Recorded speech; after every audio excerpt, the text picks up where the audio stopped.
What's up, everyone? It's your girl Tom, and it's time for another Let's Talk. And today we will be talking about the 9 types of lesbians. Yep, you heard me, 9 types of lesbians. Now, if you go online, you may find up to 20, 25 types of lesbians. Some of them ain't lesbians, some of them kind of falls up under another type of lesbian. So we gonna go old school. This is the old school version. So old school is now in session. All right. Now, before we go into the different types, there's some housekeeping that we need to do before we get started. All right. So the first things first, we need to talk about what a lesbian is, right? Like I said, we gotta do some housekeeping. We gotta kind of go up over the fundamentals. We gotta take it back to first grade, okay? So, lesbian. What is a lesbian? A lesbian is a woman who is attracted to another woman. All right, and yeah, we know we got some uh, people that don't understand. They want to add a man in there or what have you. And even I will even go a little bit further. It is a biological woman who is attracted to other biological women. And the truth of the matter is that anything other than a biological woman loving another biological woman technically falls up under the pansexual identity. Okay? We're not getting in it today. Today is all about the lesbians. All right? And some of the types that I'm going to mention, that we're going to go over, they kind of blend, they kind of merge into one or the other. You might be this, but then you could also be this, right? But again, it's in the context of a lesbian. There's women who love, who is attracted to, who marries, who has sex with other women. All right? I got it? All right, good. Now, also, what some people may not know is that the lesbians, we have our own flag. Of course, we have a flag, right? And so each one of those colors actually means something. It's not just some colors thrown off into a flag. They actually mean something. So I'm gonna go over quickly what these colors mean. Right? Now, the dark orange is for gender non-conforming. And basically what that means is that, especially with your more masculine, is that we're not following the social norm, right?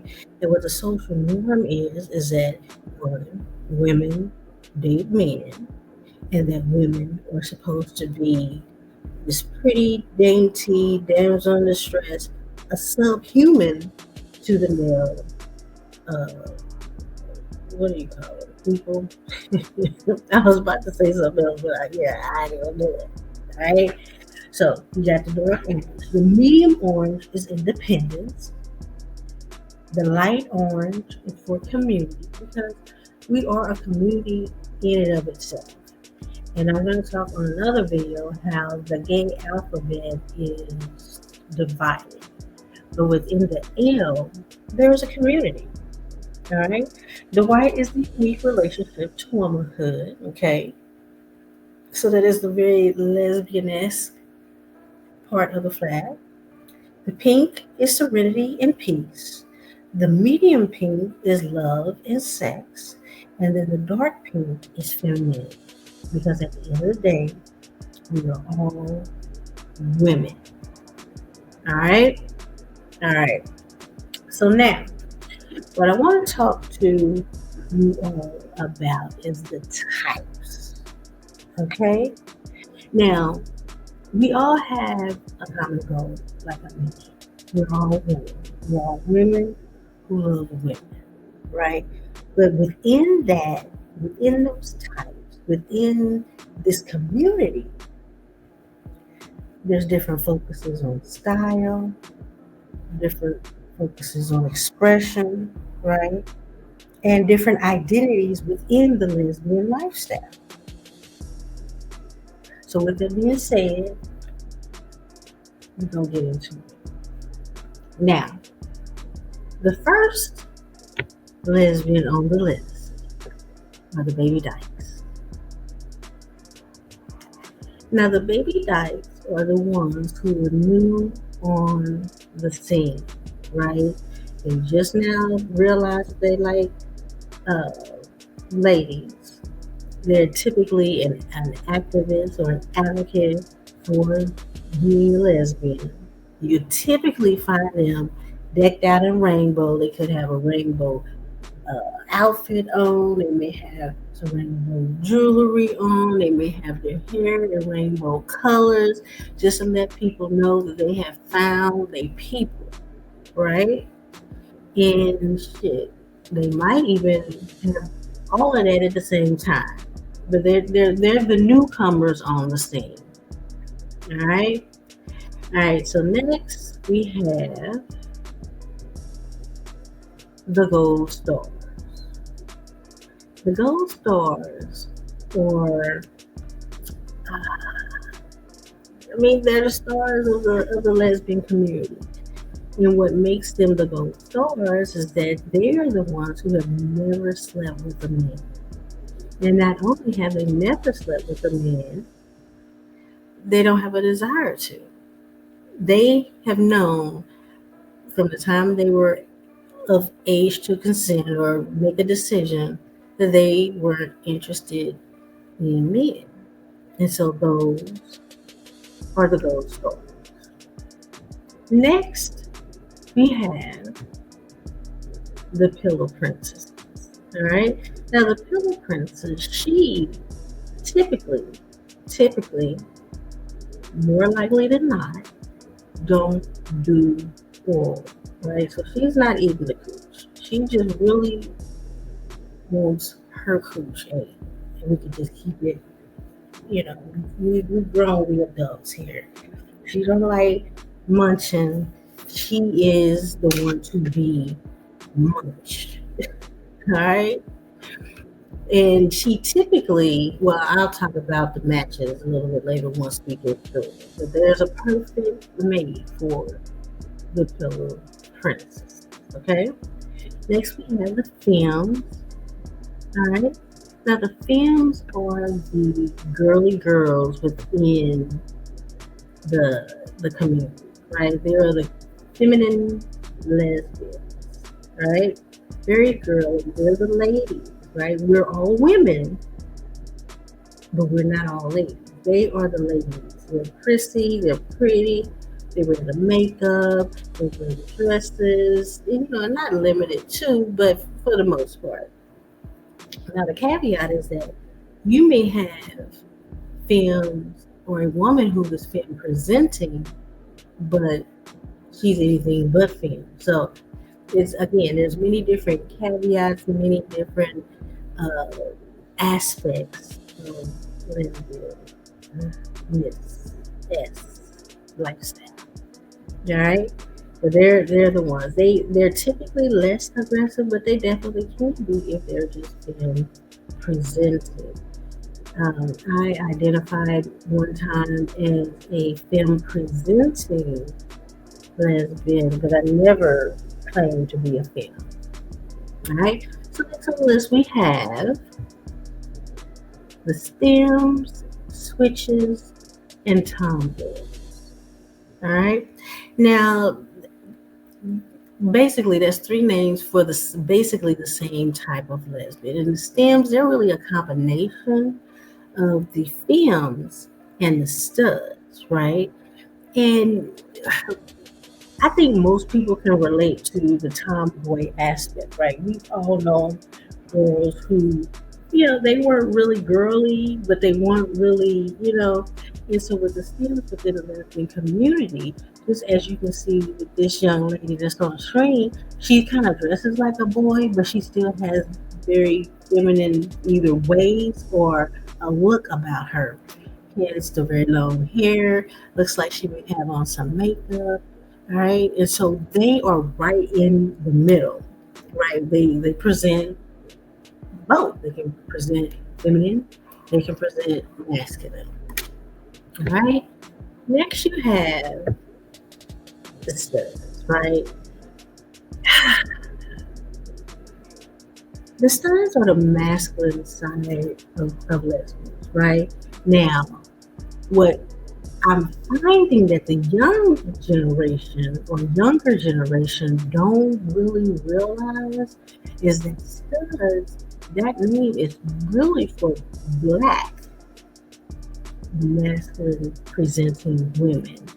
So I guess back in the day, the whites was kind of gatekeeping the name Butch, and so the black lesbians came up with their own terminology to represent their masculine, representing lesbians, and so that's how they came up with studs, right? And a lot of people I have found, just even within the groups that I'm in or was in when I was on Facebook, they didn't know that. They was literally like cussing, but that is the origin. It was black, masculine, presenting lesbian, right? Now here's the thing with these studs, and really the studs with the next group that I'm going to speak about. There are some aspects that's interchangeable, right? But the studs, they may present masculine, but they may not be dominant, right? They may not assume the masculine role within a relationship. They may not. And it really, what I'm seeing is kind of based on the age range that these studs are in.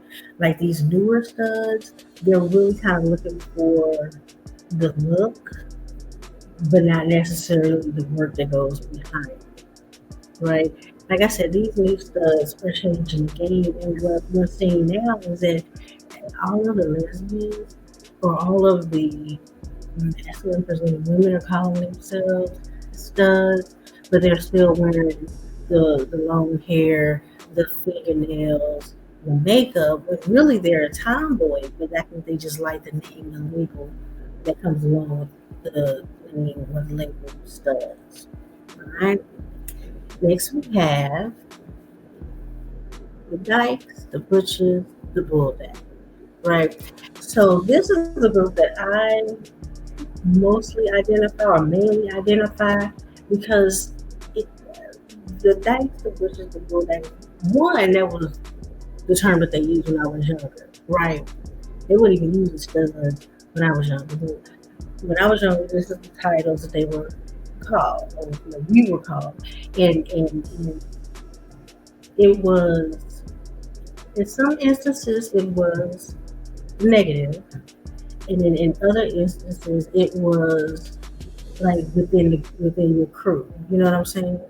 And so these are what you call the most masculine presentation of masculinity, right? And that's in presentation and in nature. So usually the dykes, the butchers, and the bull daggers, they assume the masculine role within a relationship, right? So, and typically they are the providers, right? So, what some would say would be heterosexual norm in lesbian fashion, right? So they're doing everything that a husband or a male would do within a relationship. And like I was saying, the studs, some studs don't want to do that. The dykes, the butchers, the bull daggers don't mind because that is naturally who they are. Not, I mean, I don't want to say, I'm not going to say that. I'm not going to say that. But they're the most masculine, dominant, present and in presentation and image. All right. Next up, we have the touch me nots. Now, the touch me nots, or uh, they get talked about a lot within the community because lesbians are lesbians for a reason, right?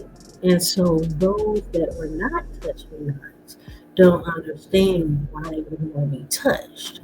So if you talk to a touch me not, she's going to tell you that woman, she gets off on pleasing her partner. All right. So she's typically not going to want to get mushed on. She's going to be the one doing the munching, right?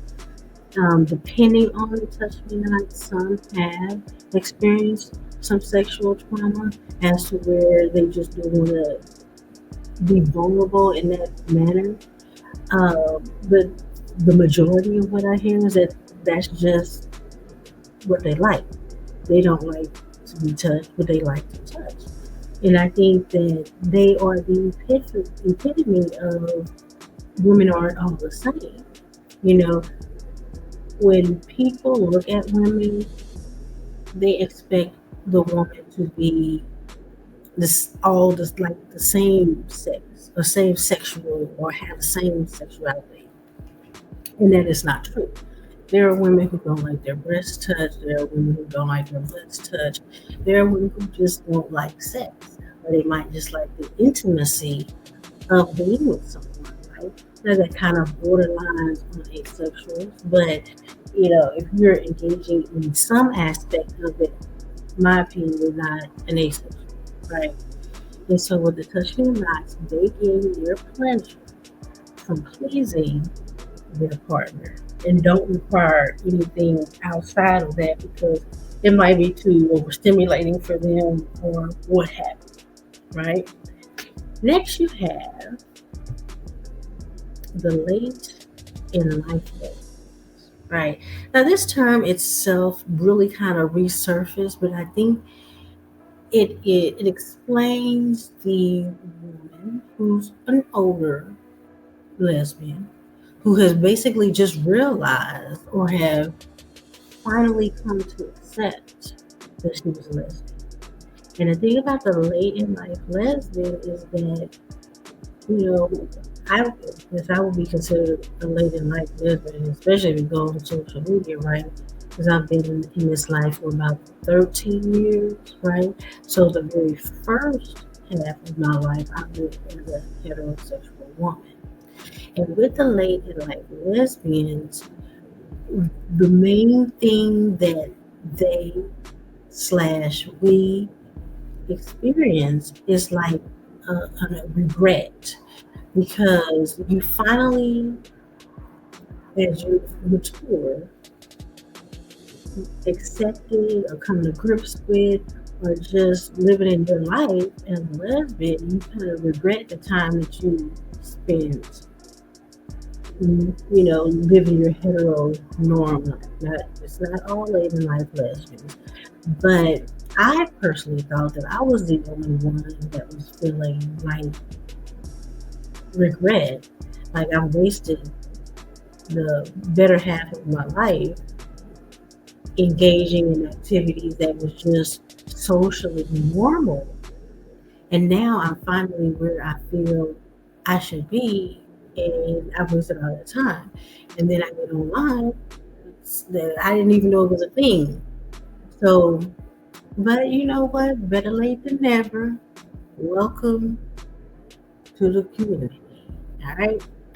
Now, those are the 9 types of lesbians. But then, you know what? I threw in a bonus. And the bonus is that all of the previous lesbians that I mentioned can fall up, right? And what is that? Here come them down U-Haul lesbians riding in. And what is a U-Haul lesbian, you ask? The U-Haul lesbian is after the first date because everybody who is a lesbian knows how intense a lesbian relationship is. And one date, you really don't have a second date as a lesbian because the first date never really ends. And so the second date is, well, we're spending all this time together, we're talking all the time. You might as well just move in. And in a really short amount of time, lesbians will pack up their whole life, whole existence. Will, I'm telling you, waiting to risk it all until you call to start their life, their new lesbian life with their lesbian girlfriend. And so we all can fall up under that umbrella. We all can fall up under that umbrella. All right.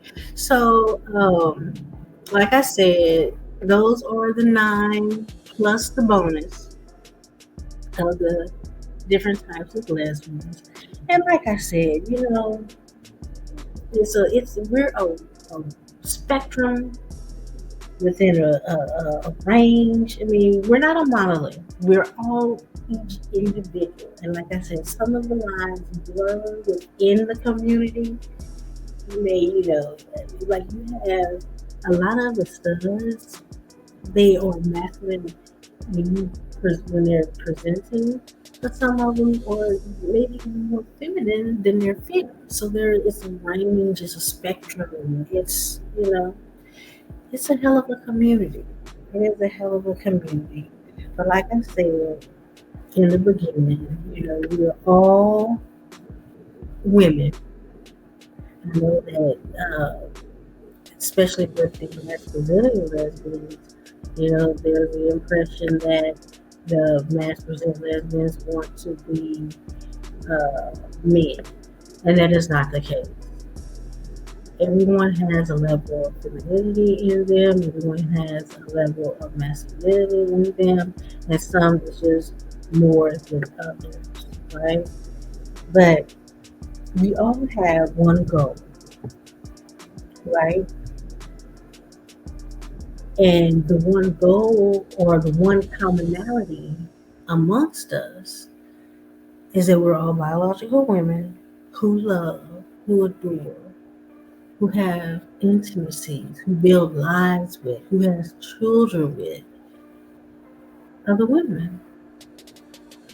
And even though it may be the most intense experience that you have experienced, it could be the most stressful experience, but it definitely, and I do not recommend anyone who ain't really about that life. You have some content creators or some personalities saying, well, if you can't, get a man to do what you want to get a lesbian, or just experience. And, people are going to experience, but I'm telling you that it's not for the weak. It definitely ain't for the weak. To come over to lesbian land just because your dude that did you wrong, oh honey, you think you don't hurt. Oh, there's a reason why the domestic violence is prevalent in the lesbian community, because the interaction, the exchange, it's like no other. So proceed at your own risk. But those, my dear, were the 9 plus bonus types of lesbians. Comment below. Let me know what you think. Let me know what you identified. Don't forget to hit the thumbs up button. And I'll holler at y'all in the next video. So,